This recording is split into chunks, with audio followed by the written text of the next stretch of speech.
ก่อนนี่จวนเรื่องเอาสุขภาพก็มาคุยกันเมื่อไล่คนว่าฝักบัวผมเนี่ยถ้าว่าไปชวนเขาไปกินเหล้าก็บอกว่าเลิก10 กว่าปีแล้วไอ้นี่เขาเลิกโดยตัวเองบางทีได้แรงบันดาลใจมาจากลูกจากเมียจากครอบครัวหรือหม้อสัง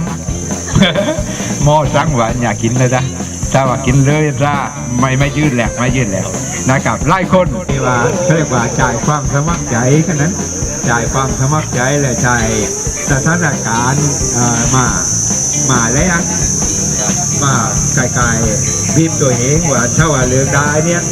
ได้ช่วยบุญเนี่ยครับเพื่อพอจะไม่กับบุคคลเล็กในใจเนี้ยนะครับมาสาธิตในการทำไอติมนะครับเมื่อในอดีตนะครับเราสาธิตในการต้มเหล้าแต่ตอนนี้เราหยุดเหล้าหยุดไปในชุดนี้ก็หยุดไปหมดเลยนะครับอุปกรณ์การต้มเหล้าก็หยุดแต่ตอนนี้มาสอนแต่ทำไอติมมานะครับก็เกือบ10 ปีนะครับที่สอนทำไอติมมานะครับก็มาแยกแยะว่าการสาธิตในการทำเหล้าหรือสาธิตในการทำไอติมอะไรมันดีกว่ากันนะครับครอบครัวในบ้านรักมากเพราะว่าในบ้านนี้ไม่มีบ้านไกลที่ว่าลูกแล้วก็ทุกคนเนี่ยเขาก็ชอบไอติมกันทั้งหมดเลยนะครับถึงสังคมวันนี้นะครับเรามาดูว่าไอติมเนี่ยทุกชนชั้นเลยนะครับไม่ว่าจะเด็กไปจนถึงคนเฒ่าคนแก่แล้วก็พระสงฆ์ก็ทานไอติมแต่เหล้าเนี่ยมันจะมีคนแค่กลุ่มหนึ่งนะครับที่ทานเหล้าอยู่นะครับ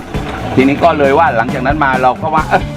เลิกดีกว่าในการสาธิตทำเหล้าและก็การกินเหล้าเรามาสาธิตในการทำไอติมอย่างอื่นได้ดีกว่าว่ามันจะอร่อยมากน้อยกันแค่ไหน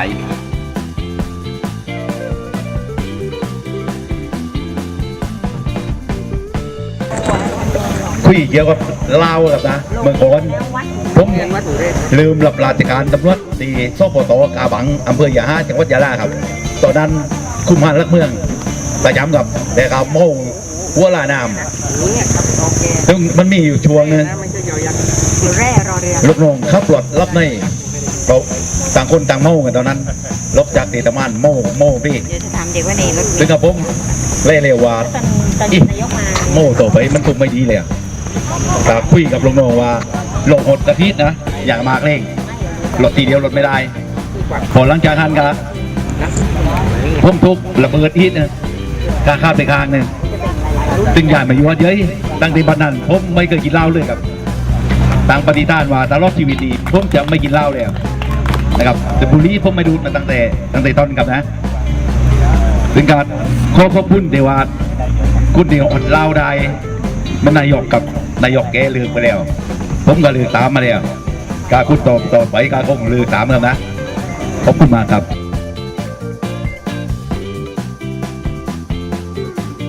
ครับสวัสดีครับผมกรีธาอนุรักษ์นะครับเป็นผู้อำนวยการโรงเรียนวัดหูแร่อำเภอหาดใหญ่ครับเป็นโครงการปลูกดาวเรืองนะครับเพื่อถวายเป็นพระราชกุศลแด่พระเจ้าอยู่หัวและก็ส่วนหนึ่งก็ทำกิจกรรม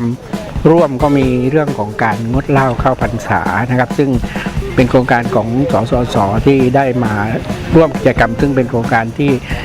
น่าสนใจแล้วก็ชุมชนก็มาร่วมกันเยอะวันนี้นะครับทั้ง2โครงการนะครับซึ่งเป็นความร่วมมือของชุมชนนะครับที่เห็นทั้ง2ส่วนได้มาให้โอกาสกับชุมชนนะครับซึ่งทางเทศบาลคลองแหก็สนับสนุนในส่วนนี้ด้วยนะครับ